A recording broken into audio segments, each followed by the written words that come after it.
Bonjour mes chers NutriConscients et bienvenue sur la chaîne Les Kiffs de Sandra où nous allons parler aujourd'hui de comment démarrer une vie saine. Voilà, une vie saine, pourquoi Pourquoi on veut une vie saine en fait?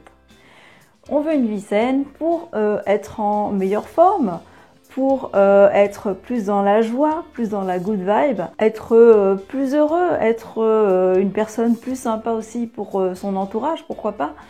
Enfin bref, on a tous nos raisons de vouloir démarrer une vie saine. Seulement, avant de décider de démarrer une vie saine, il faut d'abord un petit peu faire le tour de ces mauvaises habitudes, car c'est souvent des mauvaises habitudes qui nous amènent vers une vie qu'on ne veut pas, une vie où on ne se sent pas très bien, ou une vie où on n'a pas de... Une vie où on regarde trop la télé, on est trop sur Facebook, on est trop sur Instagram. Une vie où on mange trop de cochonneries, on mange trop de chips, trop de soda. Une vie où... de chocolat. Une vie où on... quelles sont les autres mauvaises habitudes? Une vie où on boit trop, on fume trop de cigarettes, on ne fait pas de sport, où on se couche trop tard, ou parce que c'est pas que l'alimentation d'avoir une vie saine, une vie où on a des mauvaises habitudes émotionnelles. Ouais. Par exemple, quelqu'un qui est tout le temps en colère, c'est une habitude émotionnelle. Ouais, c'est une vraie habitude d'être en colère tous les jours, d'être triste tous les jours, d'être con tous les jours. Je ne sais pas si c'est une mauvaise habitude, peut-être. En tous les cas, tout ça, ça se change si on le souhaite vraiment. Donc contrairement à toutes nos croyances, toutes ces habitudes, on peut les changer pour avoir une vie saine. Simplement, il y a des astuces, des conseils pour vouloir changer ces mauvaises habitudes en bonnes habitudes pour avoir une vie plus saine. Donc évidemment, il y a certaines choses qu'on ne pourra pas, on pourra pas avoir trop d'impact. Tout ce qui est pollution extérieure, pollution électrique, pollution des gens qui sont autour de vous, qui sont un petit peu toxiques, plus difficiles à gérer. Bon, ça c'est encore une autre histoire, donc on ne va pas parler de ça, mais on va plutôt parler des choses qu'on peut changer, comme l'alimentation, comme la maîtrise de soi, la maîtrise émotionnelle. Parce qu'il faut savoir que par exemple une personne qui est tout le temps en colère, c'est une habitude qui est devenue un espèce de caractère. Mais on n'est pas un bébé, il n'est pas en colère. On le devient en fait à force de l'alimenter, on devient en colère. Moi je suis tout le temps en colère parce que... non mais t'as vu comment il conduit l'autre con là, je suis un petit peu obligée d'être en colère quand même. Non mais t'as vu, moi je suis entourée que de cons, mes voisins c'est des cons, mes parents c'est des cons, mon mari c'est un con, enfin bref, je suis entourée que de cons. Alors moi je fais comment avec ça, je fais comment, Et puis après c'est toi qui dis que je suis tout le temps en colère, non mais ça va pas, Ce caractère que vous avez aperçu là, c'est un caractère qui est alimenté quotidiennement. Alors pour cela, comme pour toutes les nouvelles habitudes qu'on va prendre, on va d'abord s'auto-observer. Alors pourquoi on s'auto-observe? Parce que des fois on ne voit pas comment on est. Des fois, ouais, il y a des cons qui ne savent pas qu'ils sont cons, par exemple, parce qu'ils ne se sont pas auto-observés. Donc pour changer ça, eh bien, il faut d'abord commencer par s'observer. Donc, qu'est-ce qu'on fait? On en prend conscience, tout simplement. Et une fois qu'on a la conscience de ça, eh bien, on va prendre une décision, une espèce d'engagement envers soi-même, de vouloir changer la situation et de vouloir être autrement. Je sais que c'est possible, moi j'ai changé des tas d'habitudes émotionnelles, donc c'est possible.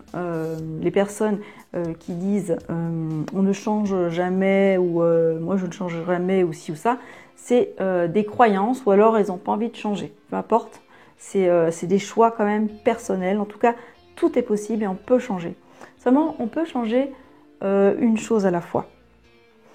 Que ce soit dans le caractère, que ce soit dans l'alimentation, que ce soit dans la mise en place de sport dans sa vie, parce que ça c'est super important aussi.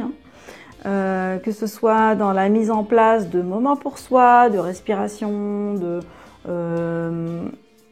c'est pas forcément de la méditation, de la sophrologie, des moments pour soi, des moments de lecture, tous ces changements-là, on va y venir progressivement. Donc, on va les faire un par un. Hein, on s'auto-observe, on voit qu'on a plusieurs défauts, entre guillemets. On pourrait croire que les habitudes alimentaires sont difficiles à changer, mais par rapport aux habitudes émotionnelles, pas forcément. Hein, à voir, mais c'est vrai que le plus difficile à changer, c'est les habitudes émotionnelles, mais on y arrive. Parce qu'on a créé des espèces de circuits neuronaux dans notre cerveau, et donc tout ça, il faut répéter, répéter, répéter, répéter, et sans se culpabiliser, sans s'engueuler, et même justement en se félicitant en voyant qu'on a réussi à garder son calme, voilà. Donc les habitudes émotionnelles, ça peut prendre vraiment plusieurs mois, voire plusieurs années pour certaines de changer. Les habitudes alimentaires, on va dire, c'est quand même un petit peu plus rapide. Hein. Si par exemple vous mangez des chips toutes les semaines, eh bien progressivement vous pouvez réussir quand même à en manger beaucoup moins, c'est beaucoup plus facile. N'oubliez pas que tout est question d'équilibre, et pour réussir à mettre de vrais changements dans sa vie, il ne faut pas vouloir aller trop vite. C'est vrai qu'on est toujours pressé de changer. Tout est question d'équilibre. Si vous voulez aller trop vite, ça ne marchera pas.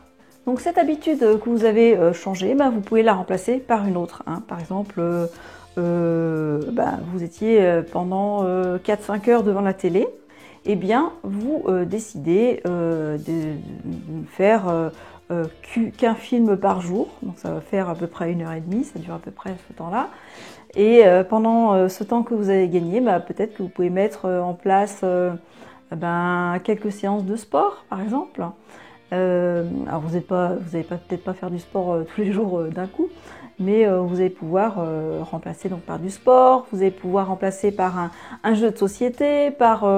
Qu'est-ce qu'on peut faire à la place? On peut faire des cours de cuisine, un cours en ligne de quelque chose que vous avez envie d'apprendre, se promener, faire du yoga, enfin bref, vous allez trouver votre bonne habitude pour remplacer cette mauvaise habitude. Surtout pensez aussi à vous féliciter, félicitez-vous de tout ce que vous avez réussi à faire, de tous les changements que vous avez mis en place. Regardez un petit peu en arrière votre évolution, regardez, observez-vous, vous avez plus la pêche, vous avez plus la good vibe, vous êtes plus joyeux, vous avez envie de croquer la vie à pleines dents, et c'est preuve que tous ces changements que vous avez réussi à mettre en place vous apportent une vie plus saine. C'est quand vous vous sentez bien, tout simplement, parce que c'est quand même un petit peu le but de la vie, c'est d'être bien, c'est d'être heureux, c'est d'être joyeux, une vie simple mais à votre image quelque part. Et c'est bon pour vous, c'est bon pour les personnes qui vous entourent, qui ont peut-être envie de faire aussi ce genre de changement. Vous allez pouvoir même être un exemple pour toutes les personnes qui vous entourent. Donc voilà, il n'y a que du positif à vouloir avoir une vie, de vouloir démarrer une vie plus saine.